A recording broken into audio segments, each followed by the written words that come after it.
everyone. Welcome back. I'm just going to click this thingy down here. Well, I have such exciting stuff to tell you today. And then I have a conversation that I want to have about the thing that we forget to do that is so incredibly important. And it occurred to me, you know what? That seems high. I'm going to do this. Is that better? No, it's not. It's worse. Sorry. Sorry. Sorry. Sorry. Okay. Sorry about that. So I want to talk. So we are at episode 167. Oh my gosh. And I want to, before I get into the exciting stuff, although this is also exciting, there's two things I want to remind you of. One is that according to all of the stories that I'm being told, YouTube is now getting actively involved in supporting and encouraging and rewarding its frequent flyer video producers like me with a lower entry level of the number of subscribers and watchers in order to start making some money. So I just wanted to let you know that we now have 287, I think, 87 subscribers to the YouTube channel. Yay! And we have 3,000 and something loyal, fabulous Facebook followers. Yay! Facebook is not involved in giving you good morning, Charles. Facebook is not involved in giving any money to the live stuff. So it's really the YouTube is the area where there could be some possibilities for subscribers to help me make some money as soon as we hit 500. So 285, my math is terrible, but we're well over the halfway point. And here it is, it's only July. So who knows, maybe by Christmas, we will be at that magic number. Wouldn't that be incredible? Anyway, this is episode 167. And the question that I'm asking and talking about today is what happens when the wind stops? Because the wind does that. It blows and then it stops. And it is the transitions typically that cause us the most problem. The worst cases of how fast do I need to tap dance? So that's what I'm going to be talking about today. Before I do that, I want to show you this other shirt that I've made, that I've had made, that I think is just going to be fabulous. So this is, I did these large because I'm thinking of them not really as a t-shirt so much as like a sleep shirt or a lounging around the house shirt. Okay. So the thing at the top says, what would Valerie Prevert do? And it's the lockers. This is awesome or what? Now, what I have also added, which is kind of my little joke, is that Glamorous Abby is in front of the black locker, and there's Friend Bear over here swinging from the O in the word do. And the reason I said, what would Valerie Prevert do, is that I love the idea. I have to figure out exactly how I'm going to continue to do that. But I love the idea that Valerie Prevert would be somebody that we would channel when we were trying to think of how to cope with something. And because she's just so ridiculous. Now, I'm going to hold this up as best I can, because what goes with it, obviously, is the slime green You Can't Do That on Television bracelet and the orange sunglasses, right? So, homage to Nickelodeon, homage to slime, homage to mom, and I'm not saying fromage, this is not cheese. I'm honoring all the things that made us happen. Isn't that cool? So I don't have very many of them.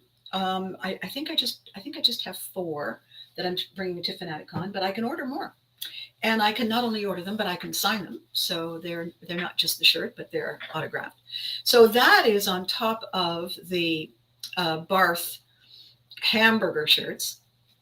And somebody was asking me when I talked about the shirt, when I took a picture of it, and they said, is it going to come in other colors? It can.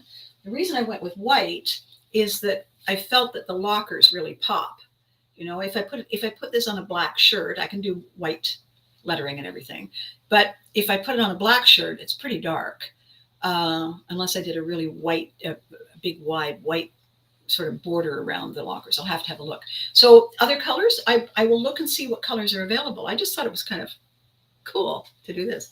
The other thing I've got that just came in, which I'm very excited about, when I'm talking about how we adapt, how we set aside what we were doing, how we were feeling, what we were thinking, in order to give our full attention to what's going on right now. I have said that in my career, with actors that I have coached, with business people that I have coached, with clients that I've worked with, I've talked about the later folder. Now, the later folder is an opportunity for us to get a folder, put some paper in it, and keep it with us. I usually keep mine in the car. And the reason I keep it in the car is that usually I'm on my way to places in the car. And what I do before I get out of the car is I write down whatever it is that is concerning me, whatever it is that is on my mind, because I don't want to take it with me to the place I'm going. I want to have my mind clear so that I can focus on what is happening, what is about to happen, what I'm hoping happens. And you know how I'm always saying that multitasking is the definition of doing many things badly.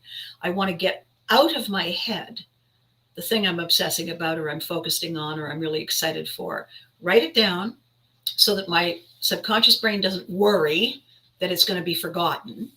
And therefore it just keeps thinking about it, whether I say, okay, I'm not going to think about this anymore. If I write it down, then I can say, okay, I'll come back to this later. So check it out.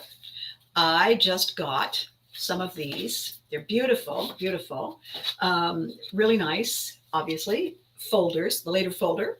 And I have a pen that says Pivotry in Motion on it. And this is what I have been using. But now I have a new quantity and I just got them in. So I was busy getting them all organized. And I'm going to take a few of them to Fanaticon with me. Not that Fanaticon is the place where people might be thinking about Pivotry yet, but it is certainly a place where it's an opportunity to talk about getting things out of your head and someplace safe. Now, when people come to my booth at Fanaticon, everything changes. Whatever it was they were thinking, we set aside and we have our wonderful moment together. And it is a great time. It's completely all about us together, the visitor and me, in the booth, in the moment, sharing 15 minutes of fame. That's what we're doing. And we have the best time. We can't have the best time unless we can set aside the other things that are concerning us. And that is the topic today. What happens when the wind stops? I'm just going to have a quick sip of coffee and then we'll talk about it.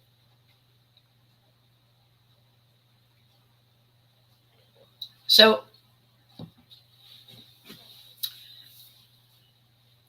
I often tell this story that my dad taught me how to sail. And we went out in this little 2-person sailboat, a place called Dow's Lake in Ottawa. You rent the boat, you go out. My dad was a pretty good sailor and I had no idea what I was doing, but it didn't really scare me at all because I have total buoyancy. You know, you have to hand me a fairly sizable rock for me to sink to the bottom of anything. And all I have to do is let go of the rock and boop, there I am. So I'm fearless in the water. Even, I wouldn't want to be in a riptide because that's just exhausting. Because you have to, you end up being dragged so far out that you have to find your way back. And that's hard. But other than, natural disasters, something as simple as a little sailboat, if I fell off the boat, I just get back in the boat. So in fact, that's what happened because we were out and he was explaining to me what you do and how you have to hike out and you use the power of the sail and you angle the boat so that the wind is caught by the sail, and that pushes the boat in the direction you want to go. And so when you change direction, you do everything. You're always looking to change direction to catch more wind so that you can go faster and go where you want to go. And he hadn't yet gotten around to explain to me what happens when the wind stops. And there I was hiking out. I had my feet against the side of the boat. I was holding onto the rope on the sail. I'm way out there. The boat's up on its side. The wind stopped. Two things immediately happened. The boat righted itself and I fell in the lake. And so then I came up, my glasses are sideways off my nose and one ear, and I'm soaking wet. I look lovely. I look fabulous, darling. And so my dad's standing there and he said, "Did it not occur to you that the wind would stop eventually?" And I said, "Well, I hadn't really crossed my mind. Would you like to help me in the boat?" "Yes." And he hauls me in. And he said, "You have to be ready for when the wind stops." No kidding. Good to know, Dad. Maybe mention it earlier. So here's the thing. And I love that story because every time I think of it, I can almost remember how wet I was and how cold I was. When we are in the middle of something, when we are tacking back and forth, when we are running as fast as we can, sometimes just to keep up, sometimes to get ahead of whatever, when we are completely focused on something that is 110,000% the thing, it's very easy to forget that the wind is going to stop. It always does, eventually, at some point, for some reason. It always does. And most of the time, we forget. So before that happens, before we're in a situation where the wind is taking us where we need to go, it's a really good idea to talk amongst ourselves, talk to this brain and that brain, and say, so what will plan B and C do? How will I be ready for everything coming to a complete and final halt? What is my option? Easiest, quickest, most effective? Those aren't necessarily all the same things. And make a plan. Make a contingency plan. Pack that little extra suitcase just in case. Make sure there's extra this or that. Take the charging cord for your phone when you leave the house. It's at 100%. Yeah, take it anyway. Why? Because you might end up somewhere for a long time and you want to be able to charge your phone. Charles says he always had several plans just in case. Yes, because we have a lot of things that we care about. We have a lot of things that we want to do. We have a lot of places that we want to be eventually. And if we want to be able to get there without having to start from zero, we have to be ready. We have to know how we're going to get out of this fix. So, the story that I've been telling recently for the last 10 months now is Charles is saying he's got a trip planned. Yes, he and Kat are going to come to Canada along the way. And he's saying, a lot can change. Things can happen. Planes can get canceled. Weather, health, all kinds of things. Hotels, who knows? So you always have to have a backup. You always have to have, and then what? And then what? In mind, so that you're not left flat-footed with no options, right? That's what we're talking about. So for the last 10 months, I have been recalibrating. I have been doing everything I can to reset my plans, reset, restart, redirect my life. Because for 18 years, I was living one way.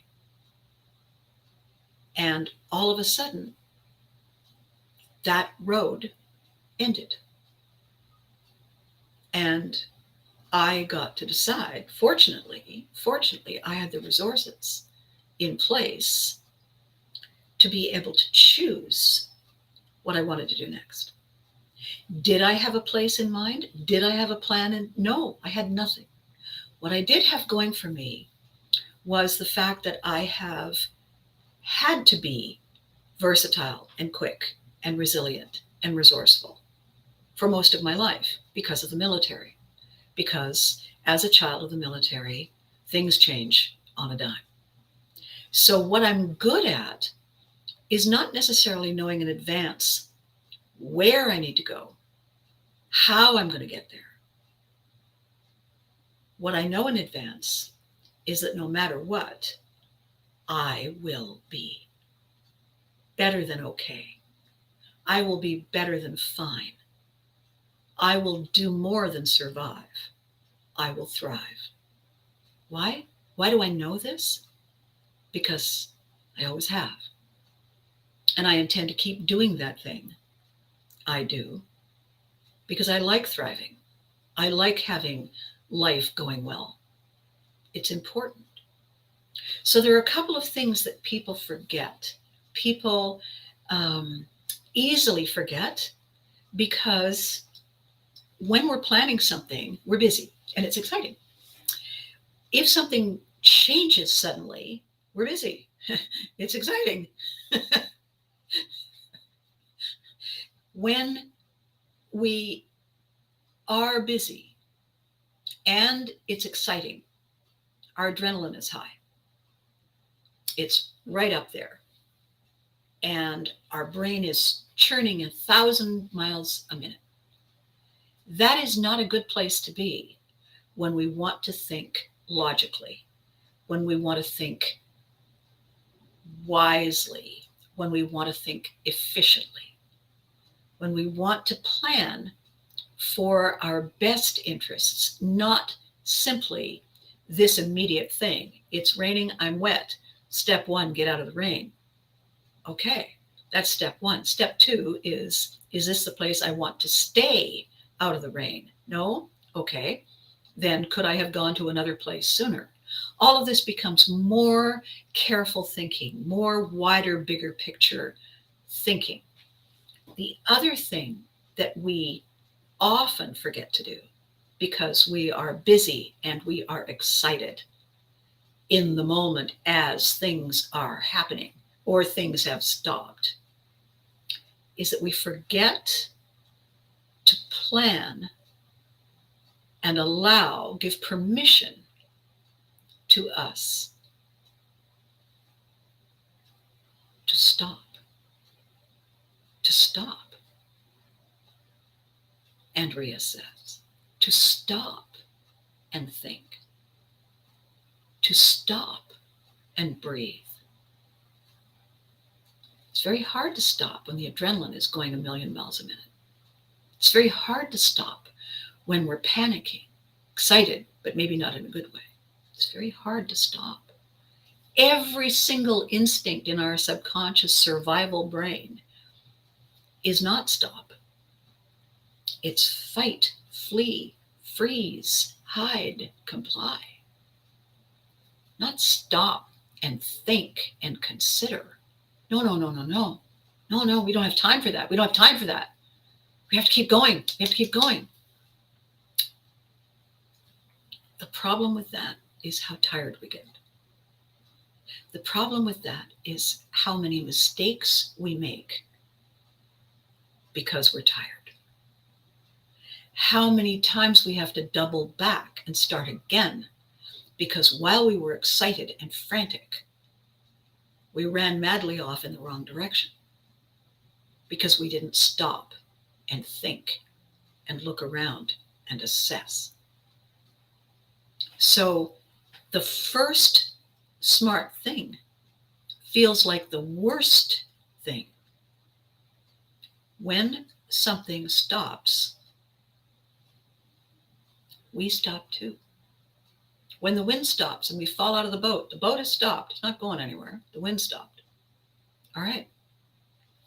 Come to the surface, grab hold of the boat, climb in, and give ourselves a minute.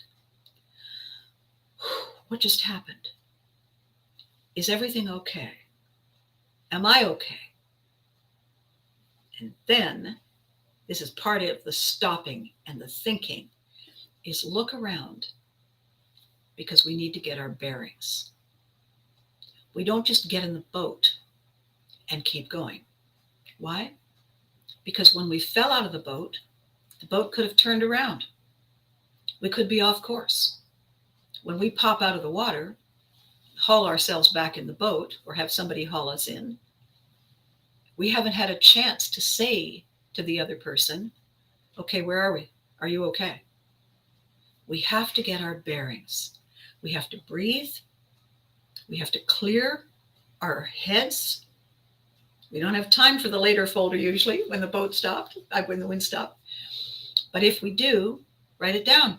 If we do have time and we have the later folder, write it down. Only takes a second.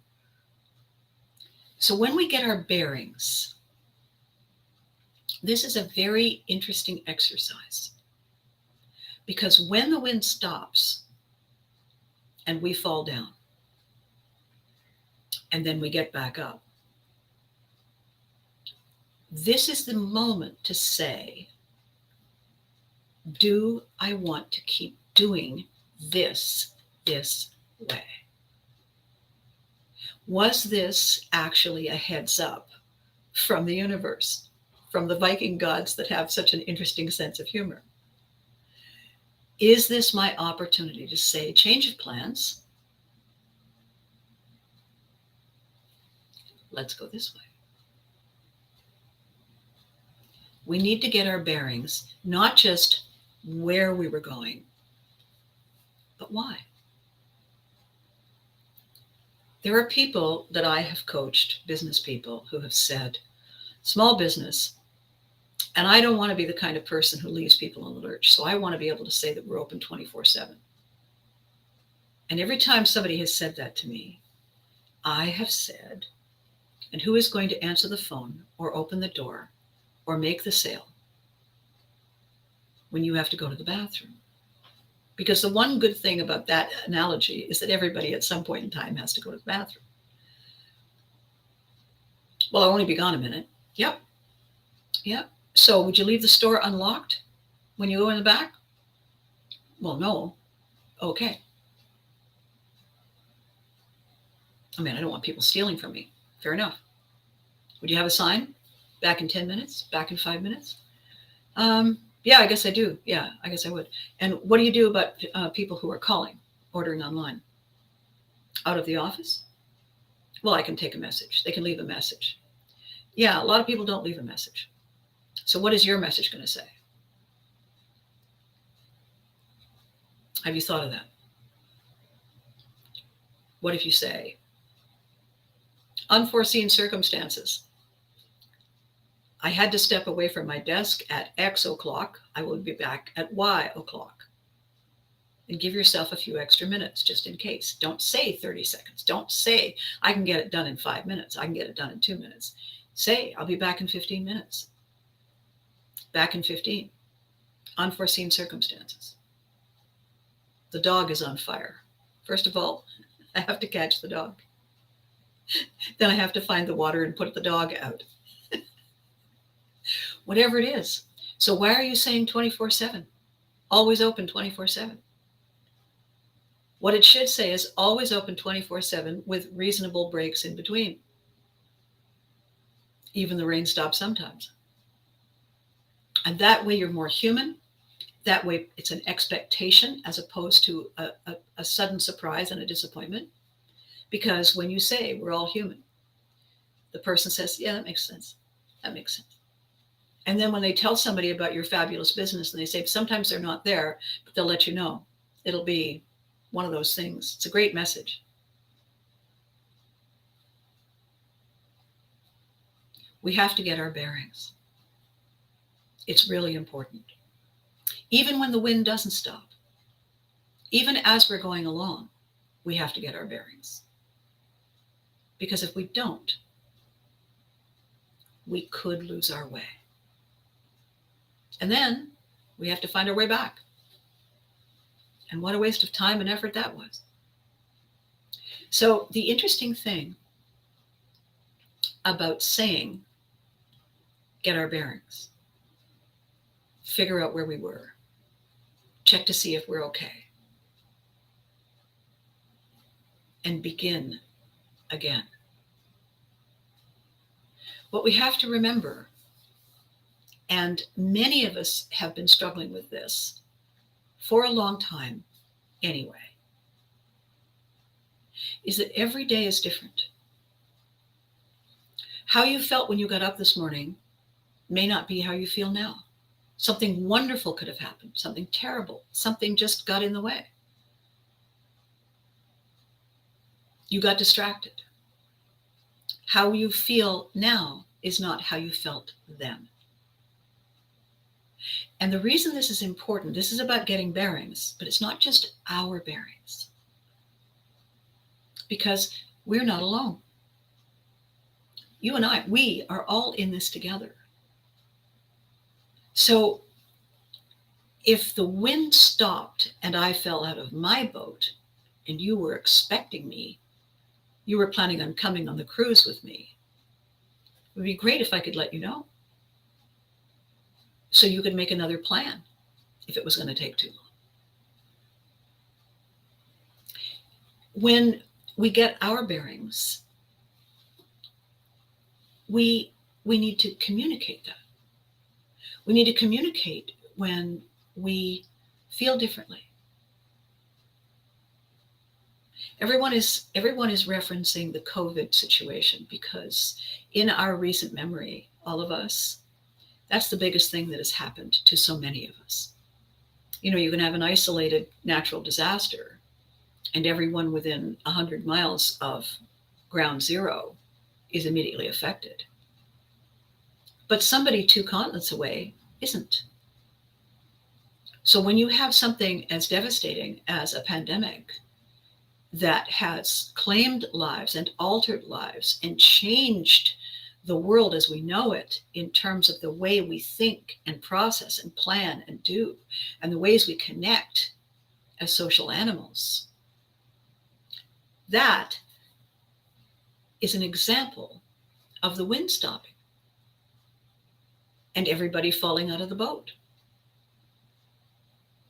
When we all got back in the boat and tried to get our bearings, we made a terrible discovery. Everything was different. Everything had changed. And we had choices. Do I keep going? Do I keep doing the thing that I've always done? Or do I recalibrate? What if I keep going? You know, I'll just keep going. I'll just keep on. Because it's bound to come back. Except that things don't come back to where they were.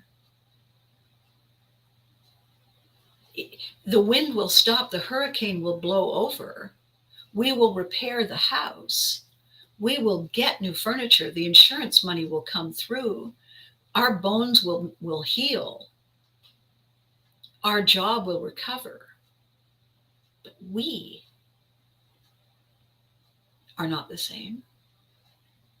Because this beautiful tapestry, this beautiful fabric that is us, has a new thread running through it. Remember the time we did this. And it becomes part of who we are. We never go back to who we were. We can't delete that new thread. It's part of us. It's who we are now. And I think that the expression that people are using, the new normal, first of all, I think it is too simple. And I think it is too black and white. What I think the better phrase is the now normal. Because who I am now is the same me with updates. I'm not brand new. I am aware in a way that I wasn't aware before. I have experienced something and I've added that to my list of things that I know and like or dislike and learned to cope with. And I learned to survive and I learned to thrive in spite of or because of. So what happens when the wind stops is change. And the reason people don't like change is because we have to begin again. I always say that change is only hard when we didn't think of it. You know, if I'm on a sailboat and I decide I want to jump in the water, and I anchor the boat and I hop over the side and I swim around and then I get back in the boat. I am as wet as I was when I fell out of the boat when the wind stopped. The difference is this time it wasn't a surprise. This time I was ready for it. I took my glasses off first.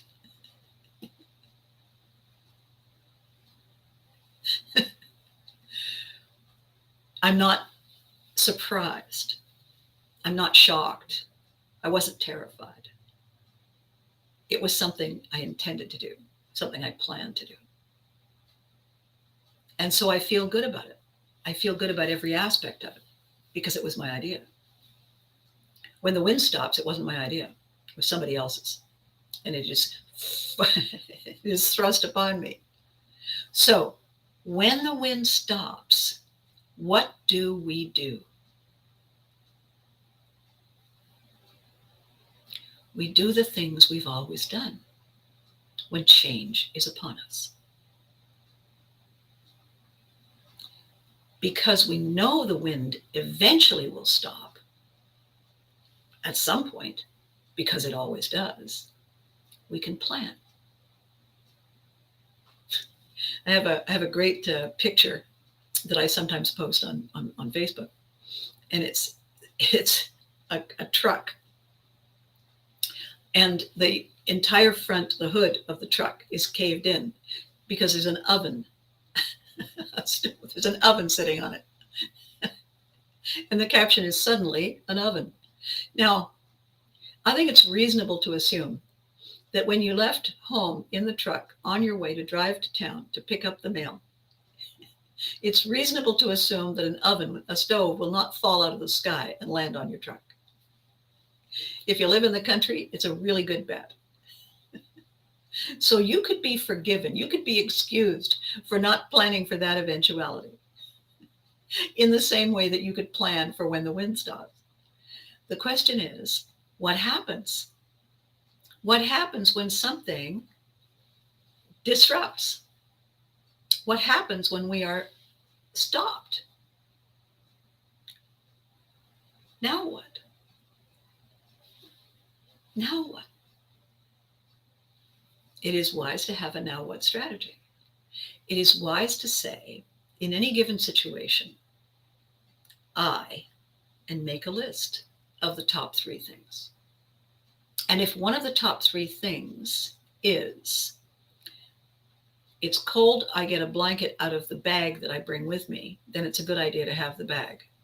It's a good idea to get a bag and fill it with the essentials and keep it with you, so that when getting a blanket out of the bag is a thing you need to do to stay warm, you have the bag with the blanket in it. So planning ahead, as Charles was saying, just in case, is a good idea. We can't always plan ahead. Things always happen. In the event that we didn't plan, and we should have, at the very least, we should always tell somebody where we're going. Always. Let somebody know that you're going to be going out for dinner. I'm going to go here. I'll have my phone with me.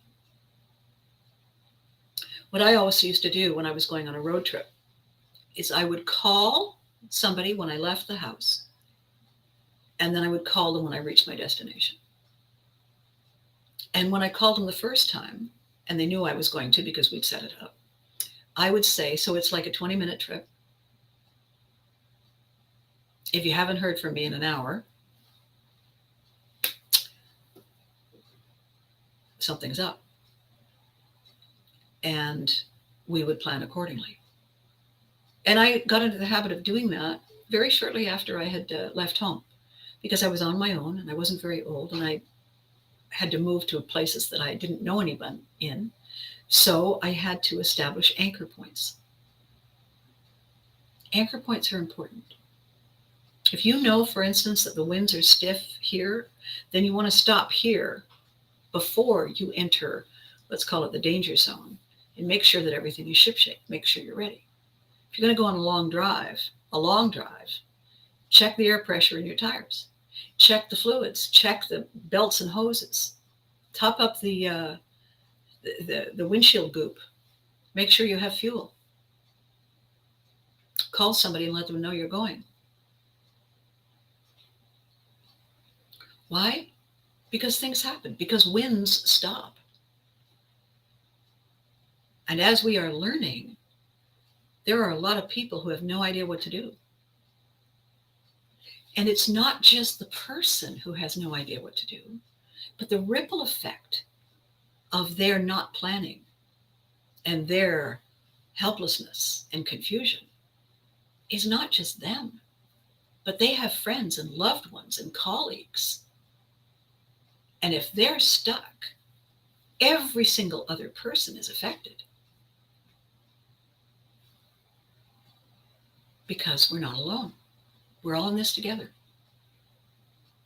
So the situation that happened to me recently was that I have this amazing project I'm working on.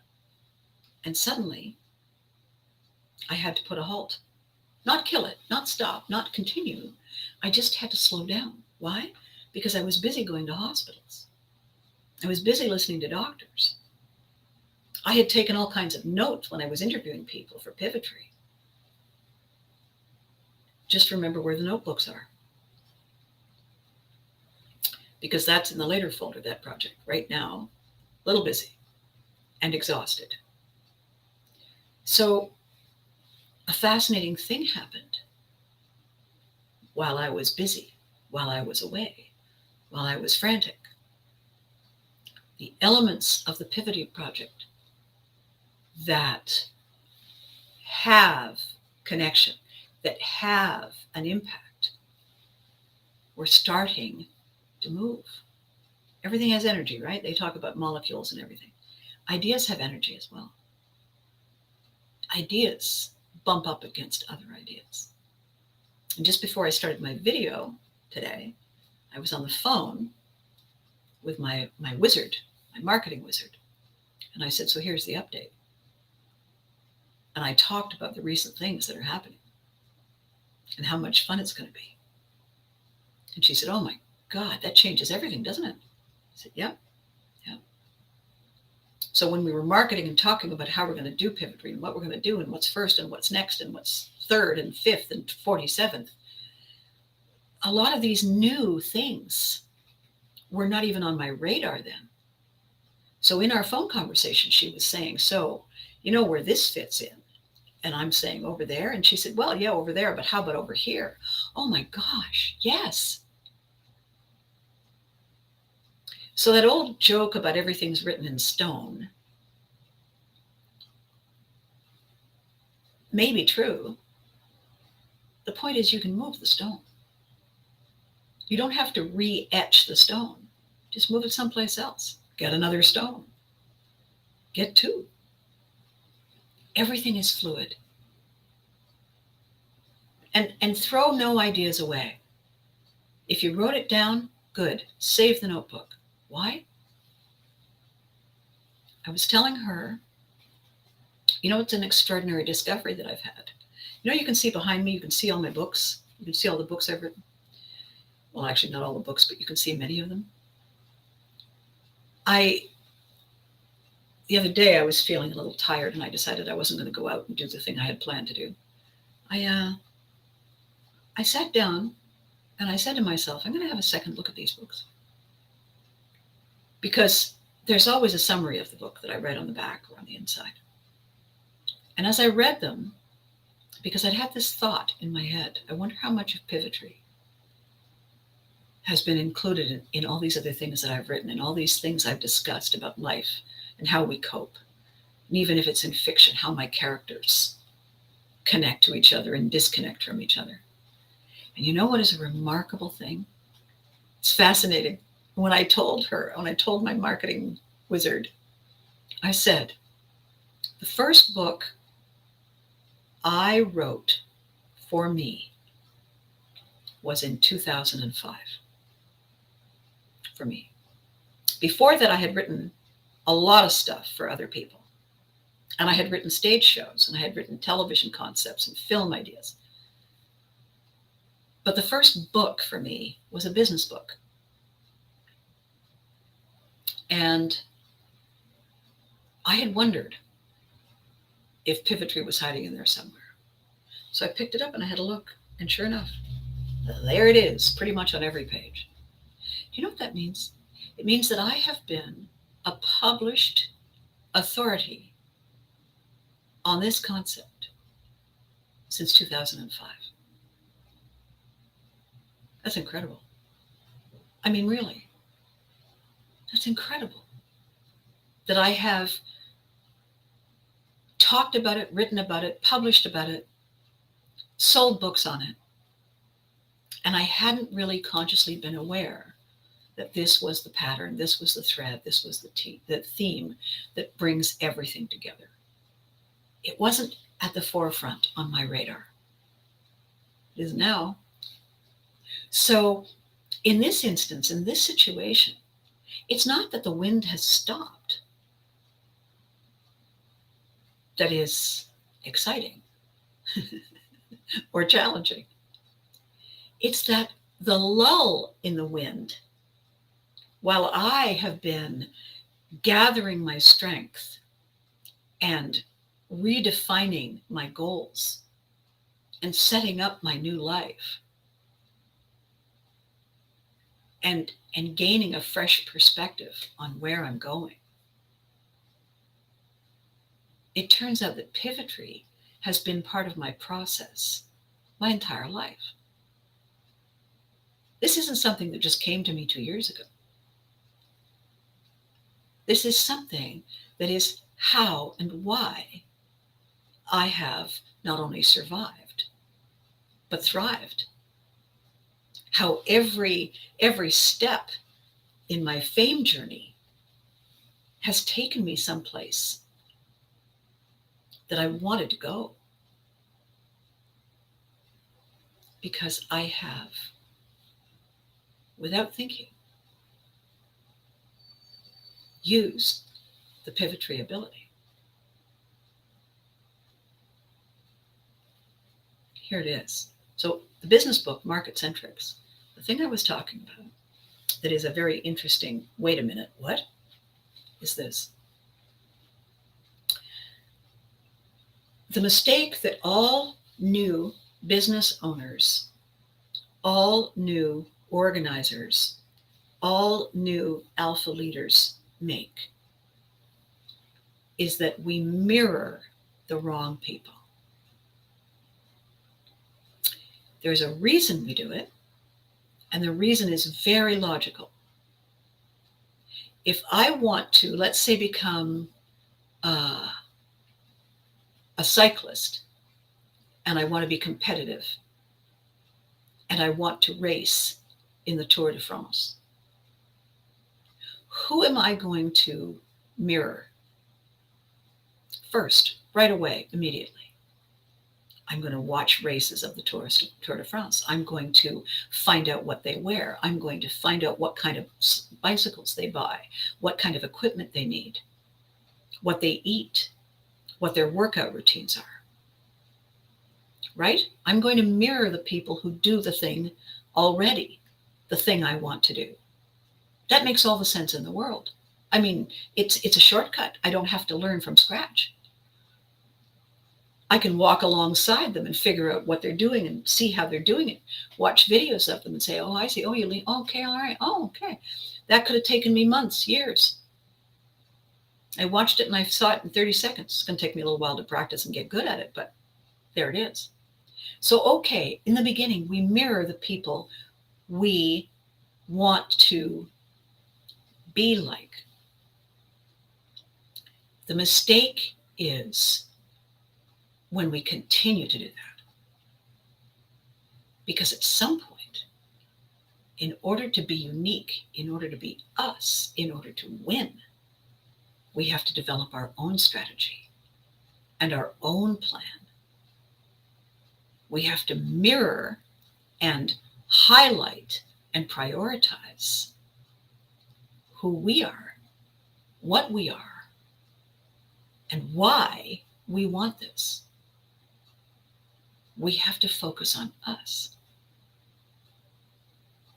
Now, in the analogy with the business book, when people start a small business, the first people they look at are the competition, because they want to see how it's being done so we can look different. They spend all their time focusing on the competition. And in the beginning, fair enough. But the competition isn't the person who keeps you in business. It's the customer. It's what the people want. So once you've figured out how it's done, generally, how everybody does it,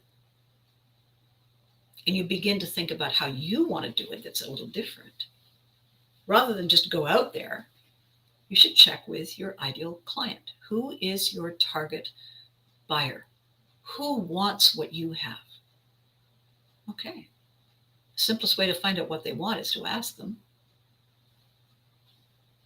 So ask them. Do a survey. Ask your friends. Talk to people in the grocery store. I'm thinking of doing this.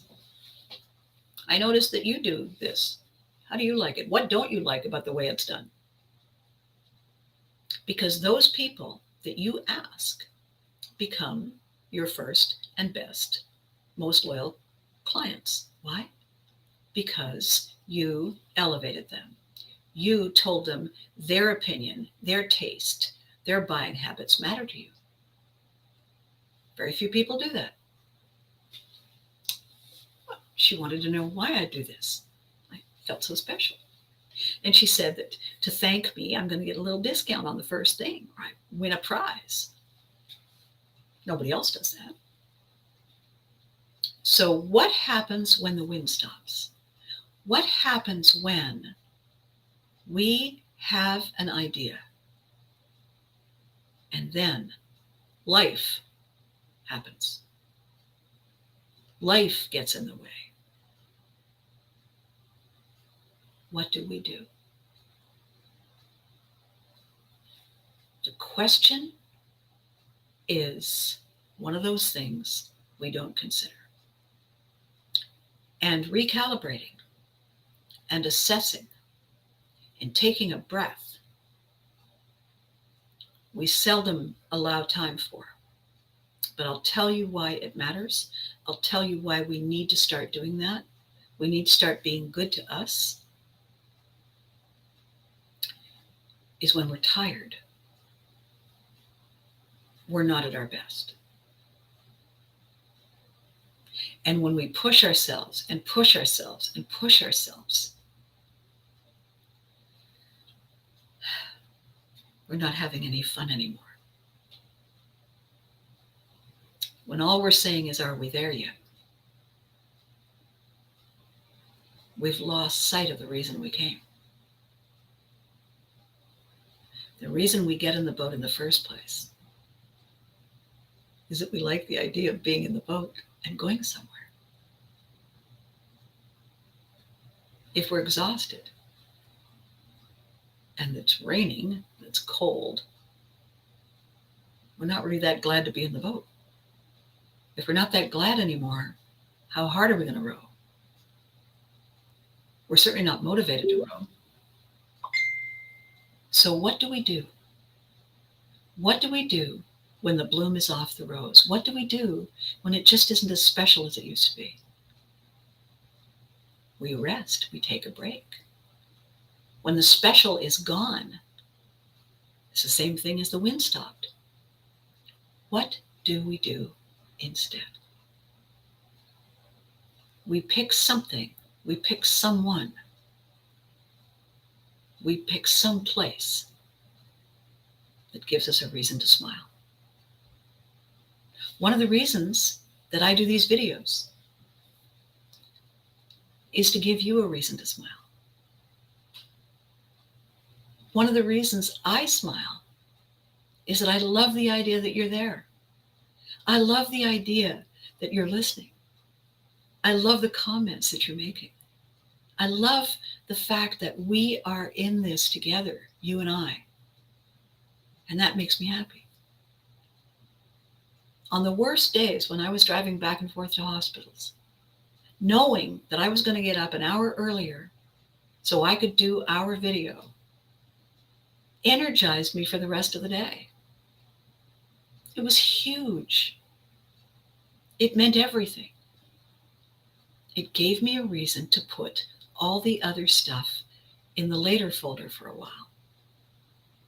It gave me permission to do something nice for us because we deserve it. And here we are. And wait till I tell you. It allowed me to feel connected to you. Right exactly in the moment when I was feeling pretty much on my own, alone. And that makes all the difference. So this is what I want to say today as I wrap up. A lot of us are feeling alone.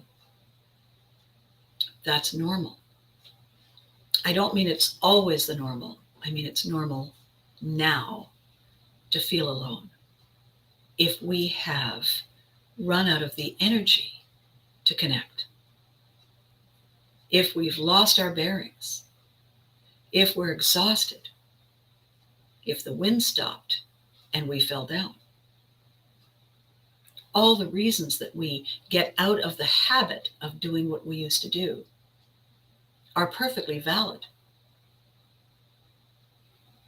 So is giving ourselves permission to say, I'm going to take a minute, and then we'll try this again. When you look around you and you see people who are just exhausted, you can tell by the set of their shoulders, by the expressions on their face. You can hear them sighing. This may not be what you normally do, but maybe it's your now normal is to just say, tough day? And if they say, yeah, say, yeah. I hope it's better. I hope it gets better. And they say, thanks. And when you get off your elevator or you get off the bus or wherever it was that you intersected with the person, you say, it was great talking to you. I needed that. The person says, oh, thanks. Because it doesn't occur to us that somebody else feels alone, lonely, lost, exhausted. But we all do. So when the wind stops, what happens? We fall down. And then we get back up. And then we get our bearings. And then we begin again. Don't forget the middle step. Don't forget giving ourselves permission to breathe. Don't forget to be good to you. It's contagious. Okay, so Thursday in 2 days, another message, another fun thing. In between now and then, we're going to get some weather. It's going to be really hot here. So if it is uncomfortable where you are, remember, you don't have to show up to everything if it's too hot. Or let's say It's uncomfortable for you. It may not be too hot for everybody else. I've been invited to something the next couple of days, and I'm going to wait and see if the heat is going to make me too uncomfortable, in which case, you know what, I'll reach and I'll say, I love you, and I'll catch you at the next one because it's too hot and I'm going to stay home. Or it may be fine, in which case I'll carry on. We have the freedom to choose. We have the freedom to be who we are when we're ready. We have the freedom to opt in and out when we're ready. Keep that thought with you. Thank you so much for watching. It means everything. Remember, while you're being good to you, to hug your loved ones. They deserve it too. And I'll catch you next time.